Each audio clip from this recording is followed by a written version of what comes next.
मैं सुधीर कुमार, सहायक प्राध्यापक Sattar memorial college of education Phulwari Sharif Patna के माध्यम से आज बीएड के एक महत्वपूर्ण बिंदु शिक्षण कौशल के बारे में हम लोग चर्चा करेंगे। इस तरह किसी भी प्रशिक्षक को एक कुशल एवं प्रभावशाली शिक्षक बनने के लिए शिक्षण कौशल की जानकारी सबसे महत्वपूर्ण है। यानी यदि किसी भी प्रशिक्षु को एक कुशल एवं प्रभावशाली अध्यापक बनना है तो उन्हें शिक्षण कौशल यानी टीचिंग स्किल्स की विशेष जानकारी होना अनिवार्य है। इस तरह यह हम भी कह सकते हैं कि टीचिंग स्किल की अनुपस्थिति में कोई भी प्रशिक्षु एक कुशल एवं प्रभावशाली अध्यापक बनने से वंचित रह सकता है। इस तरह हम लोग अब इसके डेफिनेशंस के बारे में चर्चा करेंगे। इसी क्रम में भारतीय शिक्षा शास्त्री हैं डॉक्टर कुलश्रेष्ठ।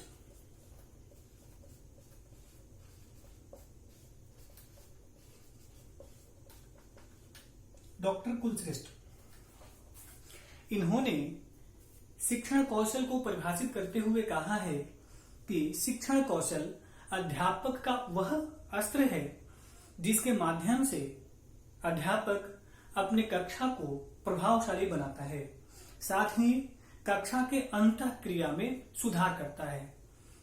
इन्होंने इस डिफिनेशन के माध्यम से यह बताया है कि अध्यापक शिक्षण कौशल को एक अस्त्र के रूप में प्रयोग कर सकते हैं।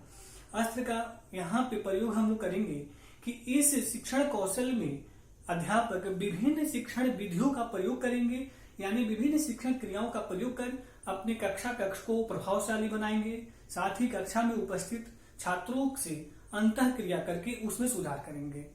इसी क्रम में एक और भारतीय शिक्षा शास्त्री हैं जिनका नाम है डॉक्टर वीके पासी।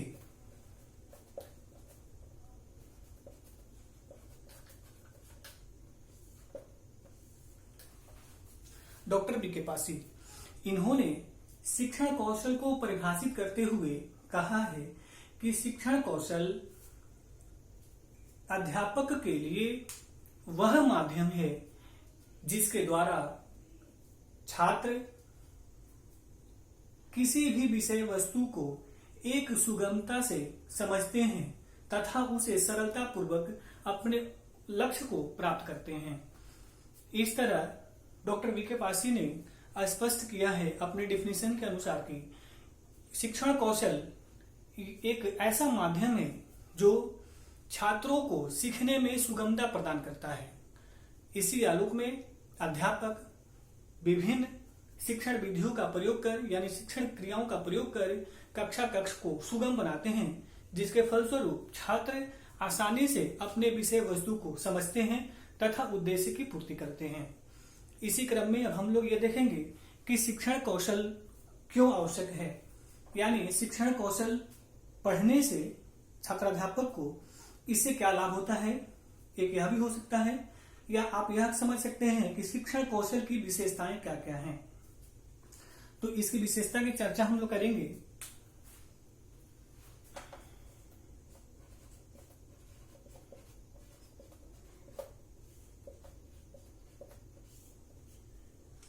इसकी पहली विशेषता है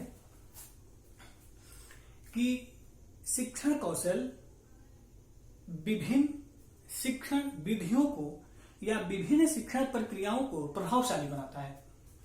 यानी जितने भी टीचिंग एक्टिविटीज हैं आपके या टीचिंग मेथड्स हैं, उसको जो ये है, पहला इसकी विशेषता है कि शिक्षण कौशल आपके टीचिंग एक्टिविटीज या टीचिंग मेथड्स को प्रभावशाली बनाता है, जिसके माध्यम से आपका कक्ष पूर्ण नियंत्रण में रहता है। इसकी दूसरी विशेषता है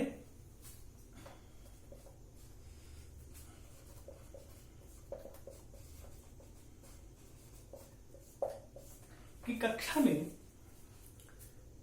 में अंतःक्रिया को यह सक्रिय बनाता है। शिक्षण कौशल अंतःक्रिया को कक्षा में सक्रिय बनाता है।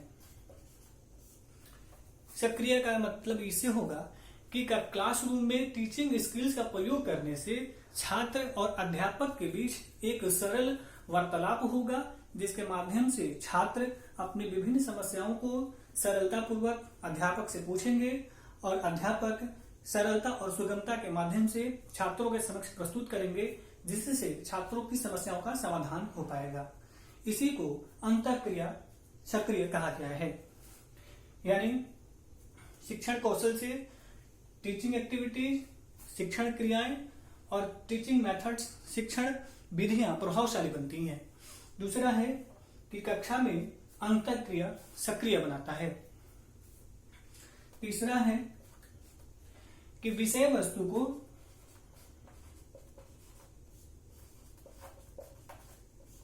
सरल बनाता है। जो तीसरा है कि शिक्षण कौशल आपके विषय वस्तु को सरल बना देता है, जिसके माध्यम से छात्र पढ़ने में रुचि उत्पन्न करते हैं और उसे आसानी से पढ़कर सीखते हैं।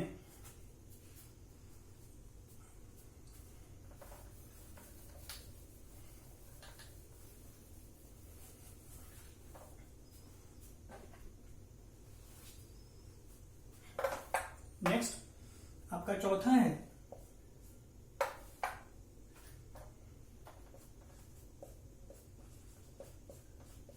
विशिष्ट लक्ष्य की प्राप्ति।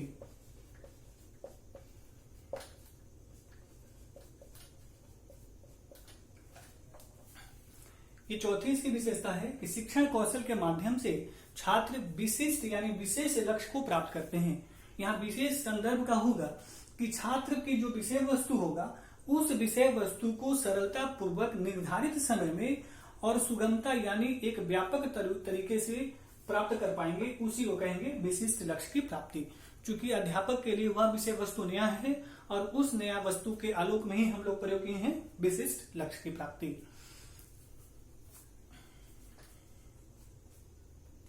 पांचवा है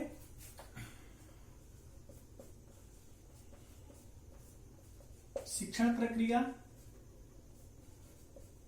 तथा व्यवहार में समन्वय लाना। टीचिंग कौशल का एक सबसे प्रमुख विशेषता यह भी है कि शिक्षण प्रक्रिया और व्यवहार में समन्वय लाना, यानी एक दूसरे में जुड़ाव लाना, एक दूसरे से दूसरे को कनेक्ट करके रखना। यानी शिक्षण प्रक्रिया से व्यवहार प्रभावित होगा और व्यवहार से शिक्षण प्रक्रिया प्रभावित होगा।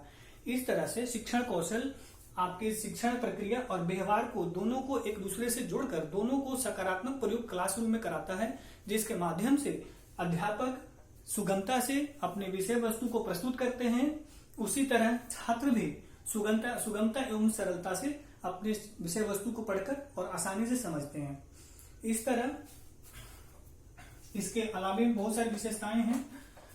तो इस तरह से हम लोग जो है शिक्षण कौशल का डिफिनेशन जान लिए दो ठो, एक डॉक्टर कुलश्रेष्ठ के माध्यम से और एक डॉक्टर वीके पासी के माध्यम से, और इसकी ये विशेषताएं हो गई। अब आगे हम लोग देखेंगे कि शिक्षण कौशल कितने प्रकार के होते हैं और कौन कौन से हैं।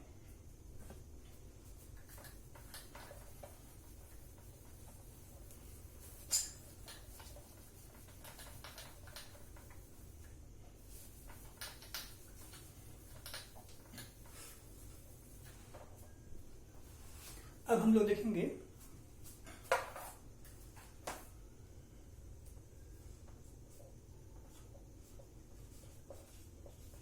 Types of skill. कितने प्रकार के कौशल हैं, स्किल्स यानी टीचिंग स्किल्स, कितने प्रकार के टीचिंग स्किल्स हैं।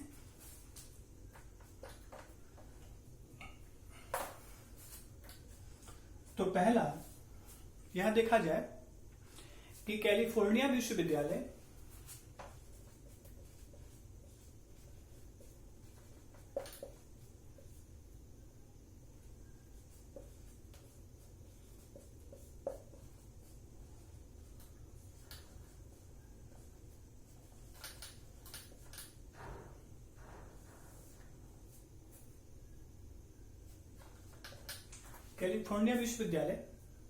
यह जो है शिक्षण कौशल के टाइप, यानी यह बताता है कि 18 प्रकार के शिक्षण कौशल हैं। मतलब कैलिफोर्निया विश्वविद्यालय जो है शिक्षण कौशल 18 प्रकार के होने की प्रस्तुति करता है। यानी यह भी हो सकता है आप कोई भी कॉम्पिटिटिव एग्जाम देंगे, सीटेट बीटेट या कोई भी, तो उसमें डायरेक्टली फैक्ट क्वेश्चन पूछा जा सकता है कि कैलिफोर्निया विश्वविद्यालय के अनुसार शिक्षण कौशल कितने प्रकार के हैं। तो कैलिफोर्निया विश्वविद्यालय के माध्यम से टीचिंग स्किल शिक्षण कौशल 18 प्रकार के हैं। दूसरा अब हम लोग देखेंगे एमएस विश्वविद्यालय बड़ौदा। यह जो है ये अपने तरीके से बताता है कि 21 टीचिंग स्किल्स हैं। यानी एमएस विश्वविद्यालय बड़ौदा के अनुसार टीचिंग स्किल शिक्षण कौशल 21 प्रकार के हैं। उसके बाद आते हैं जिनका डिफिनेशन हम लोग देखे हैं, डॉक्टर वीके पासी। यह जो है कहते हैं कि शिक्षण कौशल 13 प्रकार के हैं। डॉक्टर वीके पासी के माध्यम से या इनके अनुसार, डॉक्टर वीके पासी के अनुसार शिक्षण कौशल आपके 13 हैं। एक और डिफिनेशन हम लोग देखे थे उनका, डॉक्टर कुलश्रेष्ठ। साथ ही एक है डॉक्टर मिश्रा।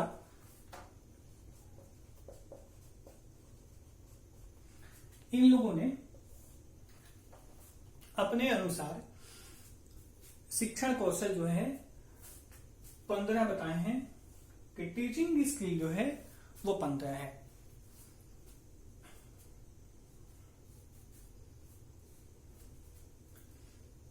ठीक है। अब नेक्स्ट जो है last 5 number, professor D Allen. यह जो है ये एक फॉरेनर है। उन्होंने कहा है कि 14 टीचिंग स्किल हैं। डॉक्टर डी एलन के महोदय के माध्यम के अनुसार टीचिंग स्किल जो है वह 14 प्रकार के हैं। इस तरह से हम लोग देख ले कि टीचिंग स्किल कितने प्रकार के हैं। तो कैलिफोर्निया विश्वविद्यालय के अनुसार 18 प्रकार के हैं। एमएस विश्वविद्यालय बड़ौदा के माध्यम से इनके अनुसार 21 हैं। डॉक्टर वीके पासी के अनुसार 13, डॉक्टर कुलश्रेष्ठ और डॉक्टर मिश्रा के अनुसार 15 और डॉक्टर डी एलन के अनुसार 14। इस तरह से यहां देखकर स्पष्ट होता है कि शिक्षण कौशल के प्रकारों को लेकर विभिन्न विद्वानों के मत विविध है।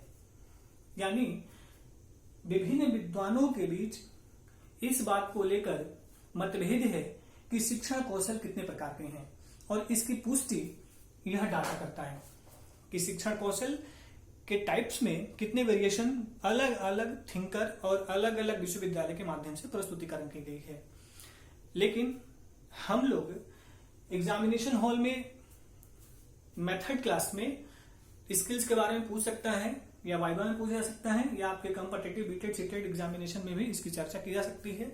तो वहां से डायरेक्टली यह क्वेश्चन आ सकता है कि डॉक्टर वीके पासी के अनुसार कितने शिक्षण कौशल हैं।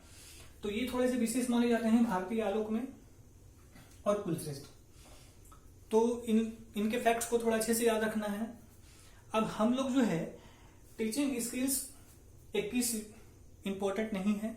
हम लोग जो है इसमें से सब महत्वपूर्ण जो शिक्षण कौशल हैं उसको हम लोग उसकी चर्चा करेंगे।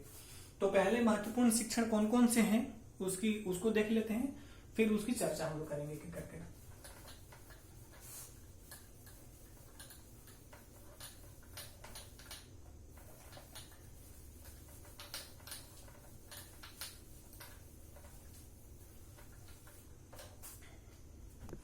सबसे पहला जो स्किल हम लोग देखेंगे तो लगभग हम लोग 10 स्किल अच्छे से चर्चा करेंगे।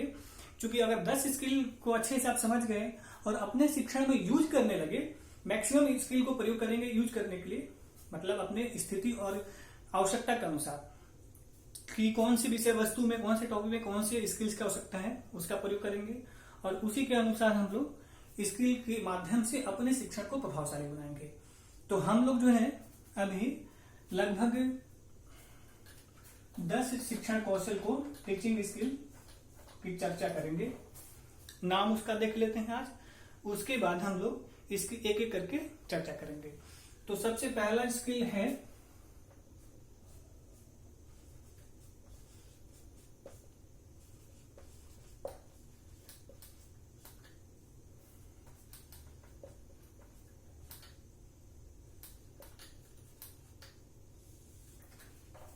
कक्षा प्रबंधन कौशल। ये हम लोग पहला स्किल्स में फर्स्ट में इसको हम लोग पढ़ेंगे कि क्लासरूम को कैसे हम लोग, जब क्लासरूम में अध्यापक जब जाते हैं तो क्लासरूम को कैसे नियंत्रित बनाते हैं। यानी इस टॉपिक के अंतर्गत हम लोग यह जानेंगे कि इस कौशल के अंतर्गत क्लासरूम को कैसे नियंत्रित किया जाता है, क्यों किया जाता है, इसकी चर्चा हम लोग इसमें करेंगे। दूसरा है, इसको बोलेंगे क्लास मैनेजमेंट स्किल।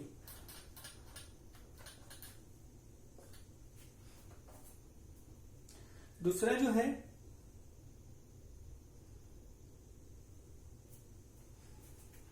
दूसरा जो हम लोग का है वो है प्रस्तावना कौशल।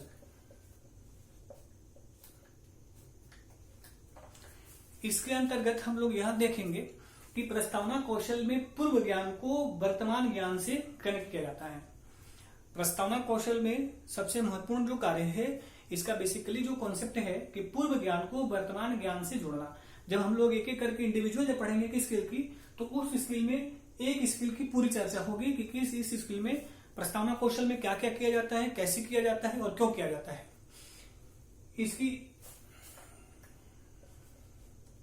इसकी चर्चा हम लोग करेंगे एक एक करके अलग अलग अच्छे से। पहले हम लोग जान लेंगे 10 जो स्किल्स हम लोग पढ़ेंगे वो कौन कौन सी स्किल हैं, जिसकी हम लोग विस्तार से चर्चा करेंगे।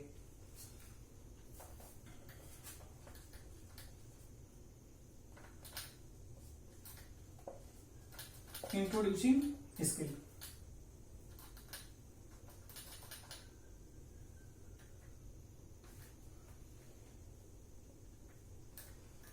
तीसरा जो आएगा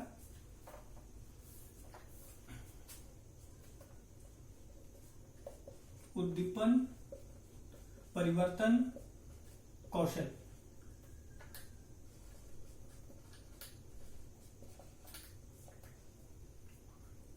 स्टिमुलस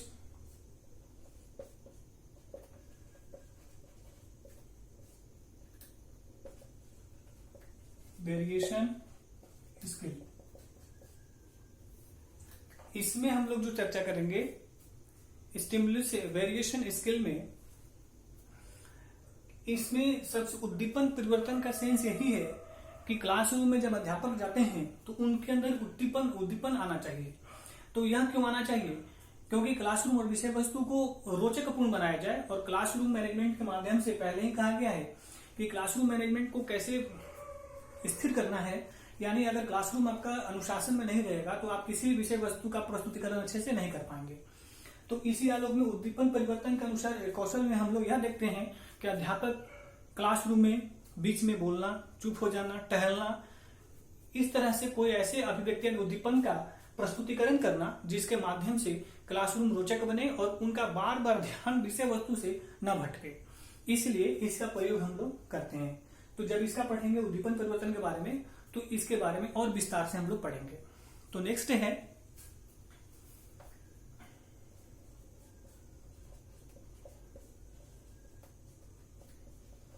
पुनर्बलन कौशल।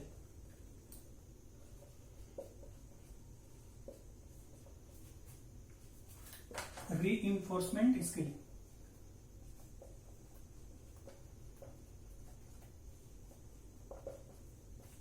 रीइंफोर्समेंट स्किल, इसमें क्या होता है कि क्लासरूम में जब कोई अध्यापक पढ़ा रहे होते हैं और क्लासरूम कभी अनुशासनहीन की ओर जा रहा हो तो इसका प्रयोग कर सकते हैं। तो इसके क्या होगा कि इसके स्किल का प्रयोग करने के उपरांत आपका क्लासरूम पुनः अनुशासन में आ जाएगा। पहला। दूसरा यह भी इसमें किया जाता है कि अगर अध्यापक के द्वारा किसी बालक यानी छात्र से क्लासरूम में कुछ पूछा गया और छात्र सही उत्तर दे दे तो उसी आलोक में छात्र अध्यापक द्वारा मतलब कि टीचर्स द्वारा एक पुनर्बलन वर्ड का प्रयोग किया जाता है, जैसे गुड, वेरी गुड, शाबाश, अच्छे। यहाँ तक कि क्लासरूम में अगर प्राइमरी में पढ़ा रहे हैं, अगर बच्चे बेहतर कर रहे हैं, आपके होमवर्क कंप्लीट किए यानी आपके द्वारा पूछा गया कोई भी प्रश्न उसका वो सही उत्तर दिए हैं, तो उस आलोक में आप उस छात्र को टॉफी भी दे सकते हैं। यानी बीटेट में भी क्वेश्चन आया हुआ है पुनर्बलन कौशल का, कि इसमें छात्रों को अध्यापक, कोई अगर व्यक्ति अध्यापक छात्र को पूछा गया था कि यदि कोई अध्यापक छात्र को कक्षा में सही उत्तर देने के उपरांत टॉफी देता है तो यह कौन से कौशल का प्रयोग कर रहा है, तो उसमें यह है पुनर्बलन कौशल। पांचवा जो होगा आपका श्यामपट्ट कौशल,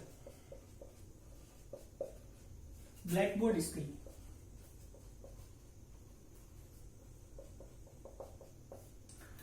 ब्लैक बोर्ड स्किल में यहाँ दो चीज पे सबसे ज्यादा महत्वपूर्ण ध्यान दिया जाता है कि ब्लैक बोर्ड पे अगर आप जो लिख रहे हैं वह साफ दिखना चाहिए और स्पष्ट लिखा होना चाहिए और स्पष्ट दिखना चाहिए। तो दो बातों को ध्यान रखा जाता है कि श्यामपट्ट कौशल में कि श्यामपट्ट पर लिखते समय आपके द्वारा लिखे गए शब्द स्पष्ट हो, ताकि दूसरा छात्र जो छात्र देख रहे हैं, जिसके लिए आप लिख रहे हैं, वो आसानी से देख सके और उसे पुनः अपनी कॉपी में नोट कर सके। इसी के लिए श्यामपट्ट कौशल का प्रयोग किया गया है। नेक्स्ट अब हम लोग देखेंगे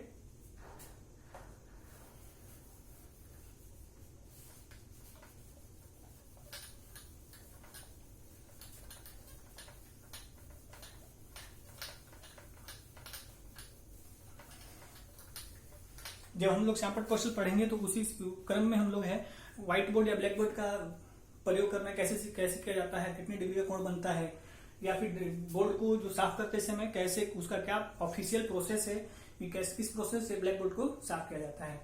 इसी क्रम में एक और है 6 नंबर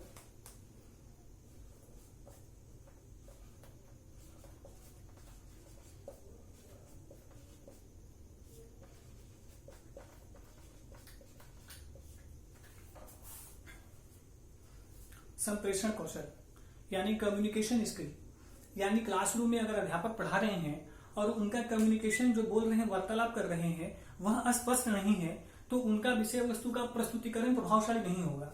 तो इसमें हम लोग जो प्रयोग करेंगे कम्युनिकेशन स्किल में,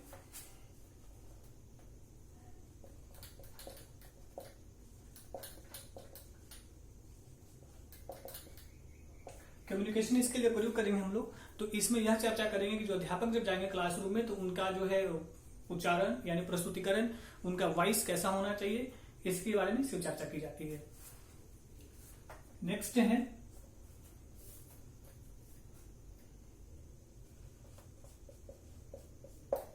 दृष्टांत कौशल।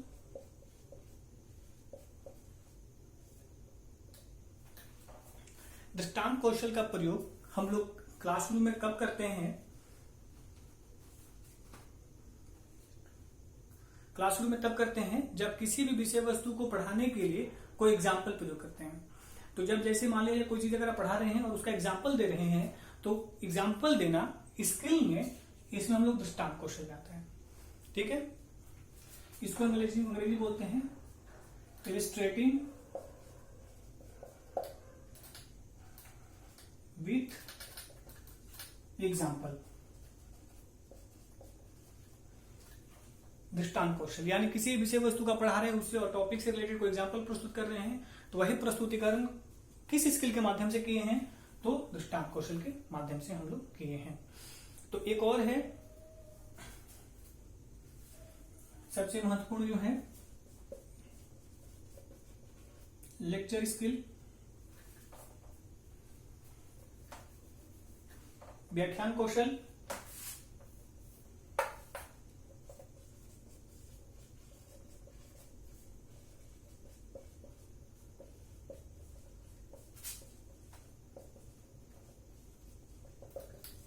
व्याख्यान कौशल। तो इस कौशल का प्रयोग हम लोग क्यों करते हैं क्लासरूम में? तो अगर अध्यापक किसी विषय वस्तु को पढ़ा रहे हैं और उस विषय वस्तु को व्यापक स्वरूप में समझाना, इसी को हम लोग इस स्किल के अंतर्गत प्रयोग करते हैं। एक है खोज प्रश्न कौशल।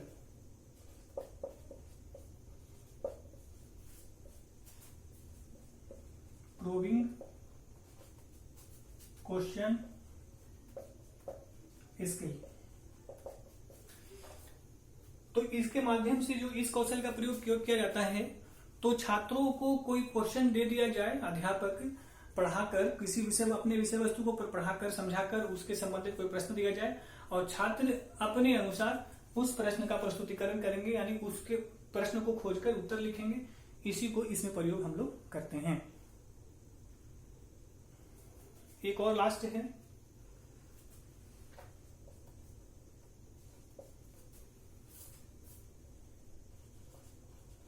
अंतःकरण कौशल।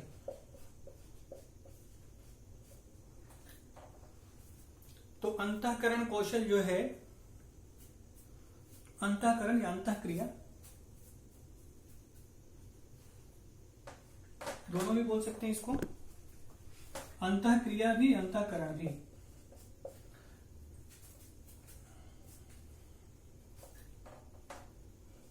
Introduction skill.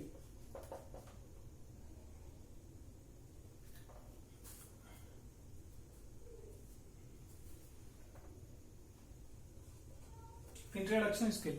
तो अंतःक्रिया में जो इंट्रोडक्शन स्किल में क्या होगा कि अध्यापक जो है, जो पढ़ा रहे टीचर्स और स्टूडेंट जो है, तो स्टूडेंट और टीचर्स के बीच कम्युनिकेशन जो होगा वो सरल होगा।